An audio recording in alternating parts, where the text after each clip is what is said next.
Is ACOS a vanity metric? No, it's not. No, it's not.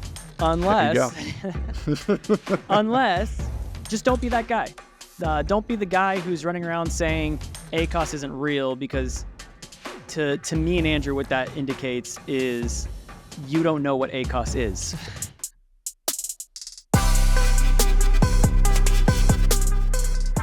What's up, everybody? Welcome back to That Amazon Ads Podcast, where today we're going to be talking about ACOS. Is it a vanity metric?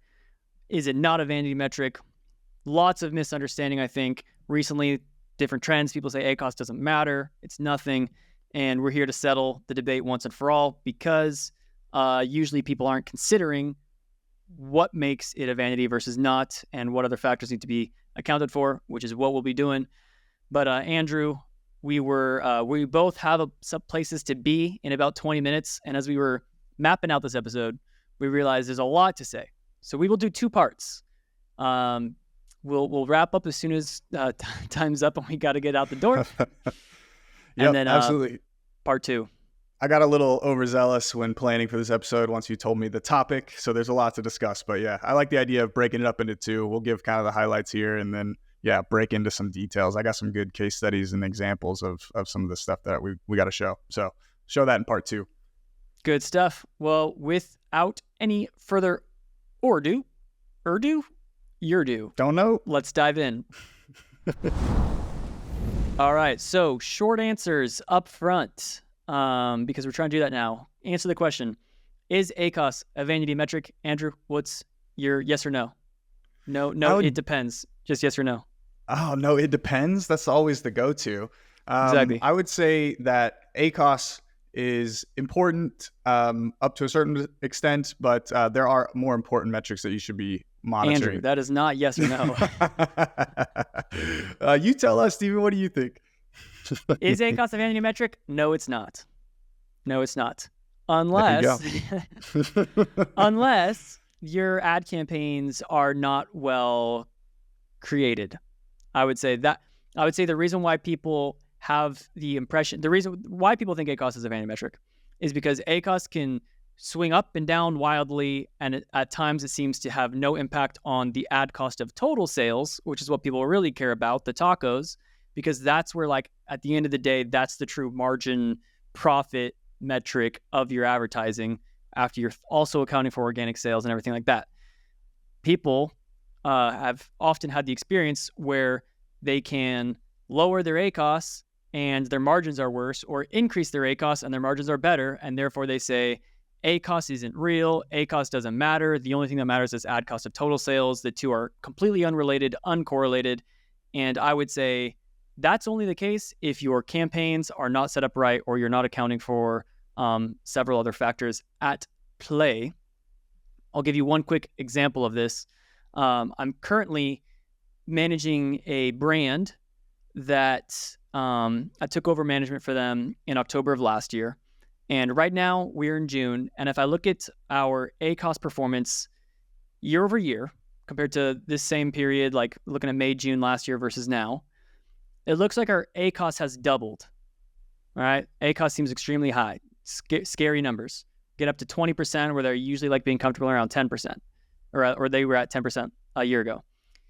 Ad cost of total sales has decreased by 30%. So that's a great counterexample to my point of where I'm saying ACOS and ad cost of total sales are not correlated. I am saying they are correlated. That's a great example of showing that they're not correlated. The reason why they're not correlated, Andrew, why do you think? If I had to guess, probably just cannibalization of the search terms that they're targeting within those campaigns. So a lot of times what you'll see is if, your ACOS is really low, but your ACOTS is kind of going up or trending up, could just be that you're targeting branded terms is one example, where you're just overemphasizing how much spend you're putting towards branded. You're getting really good conversion rates and a really low ACOS, so it looks good, but you're not actually adding any sort of incremental value with that targeting that you're doing. So there's no additional sales coming through organically from that targeting that you're doing. And so that's, typically what we see. Another example would just be sponsored display, especially those view-based attribution campaigns. Those tend to over-attribute ad sales that, should be coming in organically, and can lead to this as well. Yep, precisely. The reason why you'll usually see ACOS not correlate with ad cost of total sales is if your ads have a lot of essentially organic cannibalization, where they are over attributing sales that would have happened organically. And so it's really easy to get a super low ACOS if you just set up your campaigns in a way that they just steal all of the attribution from organic sales. For this brand in particular, you wouldn't believe it, Andrew, if I told you that over 50% of all of their spend a year ago was going to sponsor display campaigns. And mind you, we're also talking massive budgets. We're talking $200,000, $300,000. Well, right now it's $200,000 of spend. Last year it was $300,000 of spend around this time. And that was on view-based sales attribution, VCPM campaigns that were mostly retargeting. So basically, their organic sales went to zero back then. Yeah, right? It was just like all of their sales that they were getting were getting hit by these view-based campaigns. Right. So it looks like right now it looks like their organic sales are up by like 80% year over year. And they're just like, but it's not true. It's not that the organic growth actually happened that fast and by that much. It's that previously the campaigns were set up in a way in which they were cannibalizing organic sales, which is why it made the ACOS look super duper good. And we actually joked about this, I think, when we were talking about cost types and VCPM campaigns. We were saying a quick fix to lower the ACOS for your clients is to just launch a bunch of retargeting sponsor display campaigns with view-based sales attribution. And we said that as a joke, and we don't advocate that, but this is what another brand did, and it was a lot of spend, and it was just, if that's happening to you and you want Andrew or I to take an audit of your account and see if we can help you out with some better management, and you're spending over $20,000 a month, send us a message. Hit us up on LinkedIn. Boom. You took the words out of my mouth. I was going to say, this is exactly why we look at all those different ad type allocations in our audits that we do, is because a lot of times we'll see this like over allocation to sponsor display. It's a hot, shiny object to a lot of brands and sellers. So, that's why we're looking at a lot of those things, those brand, non-brand allocations, all of that goes into it. And especially software. Yeah. Software that's continuously increasing bids on like low ACOS keywords. That's what happened. Like these bids, like the CPCs got up to, they average $1 to $2 CPCs. These display campaigns were getting like $10 CPCs because the system was just like, oh, look, the ACOS is low. Keep raising it. So don't do those other tools either. Now, to continue my thought, that's a very high way in which you're going to see ad cost of sales compared to ad cost of total sales be uncorrelated, and perhaps make it seem like ACOS isn't real, is if you have those sponsor display campaigns going like that are stealing organic sales attribution. The second thing is, Andrew, as you said, but just reiterating, keyword cannibalization. So if you're doing a ton of spend and getting a ton of sales on branded keywords, very likely when people are searching for your brand, they're very likely to buy from your brand. Like if they ended up buying, they probably would have bought anyways. I don't think your sponsor product strategy necessarily added sales that wouldn't have happened. There's a case to be made that you could be conquested. You should defend that. So you probably could have prevented a potential poach from a competitor, especially maybe more at top of search stuff. But I don't think in rest of search and product pages that those sales are as incremental to the business. Yeah, I have a quick little thought on that one. Pretty interesting case study kind of coming from a brand. It's a little bit out of my hands. It's something that kind of was forced upon us and what we're doing, but we're cutting all of the branded spend from this account. And it was making up a small, like 10% of our total allocation. And the owner was just adamant about finding areas to cut back. And so against my advice of just kind of trying to just reduce the spend methodically and maintain top of search and just own those placements only, he decided to just cut everything. And so we've cut it all. And interestingly, we have seen that our ad cost of total sales since over the last month, since we cut that, has stayed exactly the same week to week, hasn't moved. But our ACOS is about 15% higher than what we were previously operating at. And so essentially what we did, we cut out all of that, and potentially wasted spend or excess spend on terms that we were already winning organic sales. And, we had like 99% brand purchase share and all those types of things. But the other point I wanted to make on this was it doesn't just happen on brand terms. So this can also happen with non-brand terms. A lot of times what I'll see is like long tail. People will be over-invested in some longer tail terms or terms where you're already ranked number 1 or number 2 organically. And what's happening is you'll have a lot of spend going towards those, and most of the sales are getting attributed to those sponsored product campaigns. Not necessarily any incremental value to winning any added rank. You're not going to be able to push very much further up that page or anything. So I've seen that as well. Not as big of an impact, but also something you got to keep in mind. Yep. And to switch tracks slightly, as you were talking, I wasn't listening. Just kidding. I heard you. But I did think this is something that, for whatever reason, I don't think a lot of people understand. If they say ad cost of sales and ad cost of total sales are uncorrelated because they've seen things like what I explained or like what Andrew explained, where you can basically cut out cannibalization and ACOS goes up because you're not getting all those like really big sales that actually weren't, moving the total sales line. They seem uncorrelated. However, when you consider it, ad cost of ad sales and ad cost of total sales, ad cost is the same. That doesn't change. So if they are uncorrelated, you're just saying that ad sales are not correlated to total sales. That's really what the question is. And so ad sales, I think, is highly correlated to total sales if those ad sales are truly incremental sales going after like high volume non-brand keywords that are really competitive, where like your organic ranking isn't quite there. But yeah, if those ad sales are organic cannibalization, then because it's brand defense terms that would have converted anyways, or over attribution to view-based attribution campaigns, that's basically it. So if people are saying ACOS and ad cost of total sales don't matter, what they're saying is that, or if they're saying ACOS isn't real, they're saying ad sales aren't real. In which case, I'm going to pull up a chart here that will show you that if your campaigns are really geared towards driving incremental advertising sales, then indeed the ad sales to total sales correlation should in fact be there. All right, Andrew, so this is just one account in particular, but I have been doing this on many accounts and we're getting the same results. People say ACOS and ad cost of total sales are not related. If you guys saw our other thing where we talked about linear regression on, what was that? Oh, CPC and ACOS, where people are saying is non-linear. We showed you how to do linear models in Excel or Google Sheets very easily. So you can do this on your account. Just get all your monthly ACOS. ILabs can help with that, by the way. Get your monthly TACOS. And then we have this going back for 4 years, from January 2020 through May of 2024.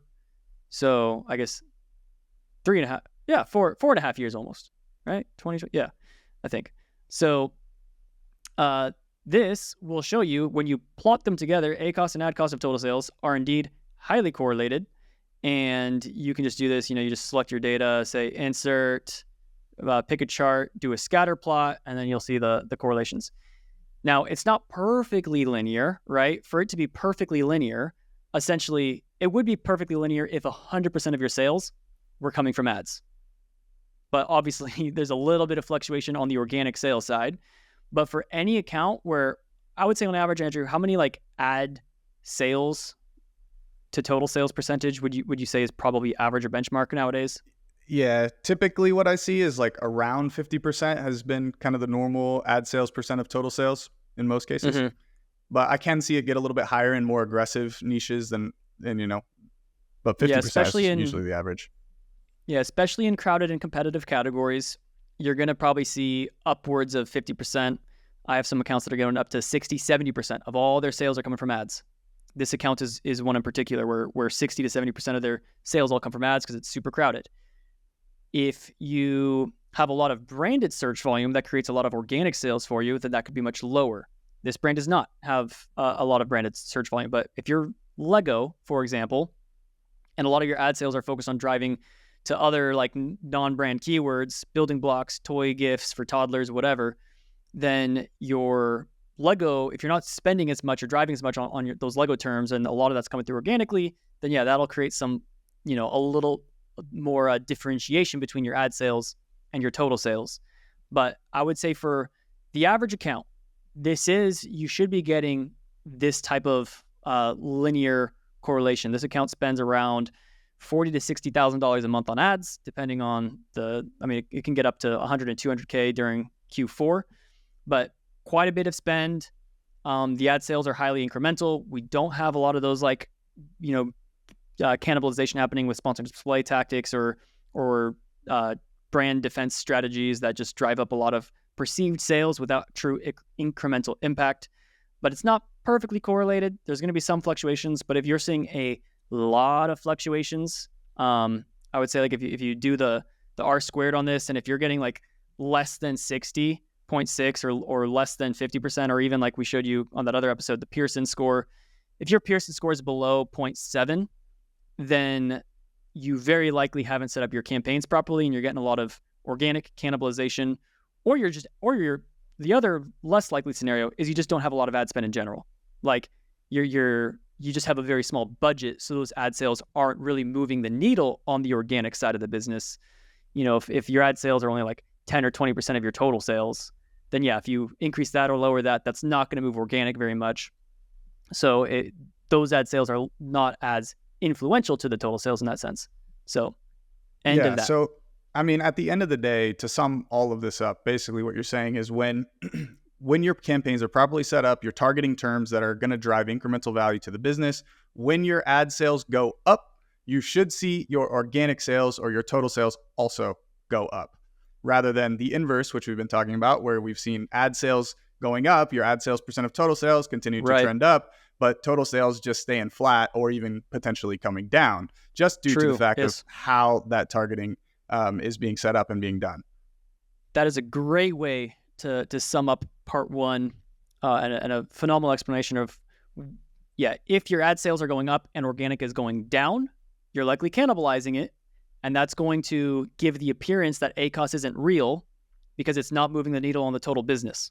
And you're just losing rank in that process too, because like all your spend and all your sales and everything aren't actually going towards anything that would be improving rank. It's just capturing other stuff. So that's where you could see your total sales declining while your ad sales are going up, as they're just cannibalizing more and more of your branded sales. Like and subscribe, and and also just don't be that guy. Don't be the guy who's running around saying ACOS isn't real, because to me and Andrew, what that indicates is you don't know what ACOS is or what's actually attributing the sales to your campaigns. So if you're seeing that the ACOS and ad cost of total sales seem not correlated at all, it feels like a vanity metric, go take a look at what's going on and driving the sales attribution in your campaigns. Clean that stuff up. Check the search term reports. We just did this for another brand. Auto campaigns had really low ACOS, but like 80% of the sales are coming from branded ASIN targets or search terms.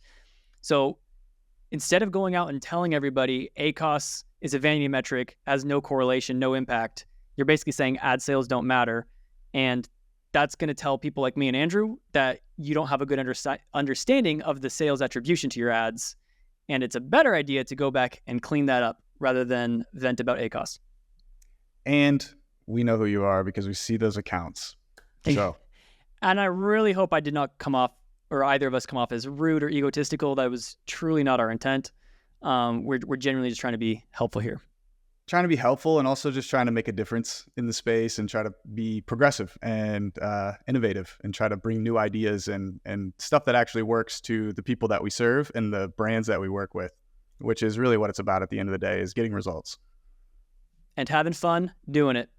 All right, guys, thanks for listening to this episode. We'll see you for part 2, where we'll go a little bit more in depth onto answering the question of is ACOS a vanity metric? Like, subscribe. We'll see you guys next time.